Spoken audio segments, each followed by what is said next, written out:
നമ്മുടെ മക്കൾക്ക് നമ്മൾ കൊടുക്കേണ്ടത് എന്താണ്? സ്നേഹത്തിന്റെ കാഴ്ചകളാണ്.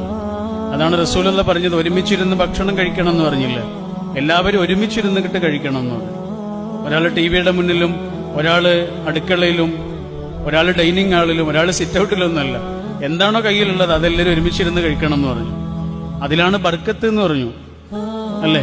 അങ്ങനെ എല്ലാവരും ഒരുമിച്ചിരുന്നിട്ട് ഭക്ഷണം കഴിക്കുമ്പോൾ റസൂലുള്ള ഒരു കാര്യം കൂടി നിർദ്ദേശിക്കുന്നുണ്ട്, വാപ്പയും ഉമ്മയും മക്കളും. അങ്ങനെ ഇരിക്കുന്ന സമയത്ത് വാപ്പ ഉമ്മയ്ക്കും ഉമ്മ വാപ്പയ്ക്കും ഭക്ഷണം ഇങ്ങനെ വാരിക്കൊടുക്കണം എന്ന് പറഞ്ഞു.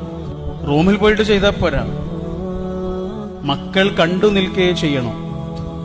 എന്തിനായിരിക്കും ഇത് പറഞ്ഞത്? ഈ മൈക്ക് കാണിച്ചു കൊടുത്തിട്ട് നമുക്ക് കുട്ടികളോട് പറയാം, മോനെ ഇതാണ് മൈക്ക് എന്ന് പറയാം. ഈ വാച്ച് ഇങ്ങനെ കാണിച്ചു കൊടുത്തിട്ട് മോനെ ഇതാണ് വാച്ച് എന്ന് പറയാം, അല്ലേ? എന്നാൽ ലോകത്തെ ഏതെങ്കിലും ഒരു സാധനം കാണിച്ചു കൊടുത്തിട്ട് മോനെ ഇതാണ് സ്നേഹം എന്ന് പറഞ്ഞു കൊടുക്കാൻ കഴിയുമോ? കഴിയില്ലല്ലോ.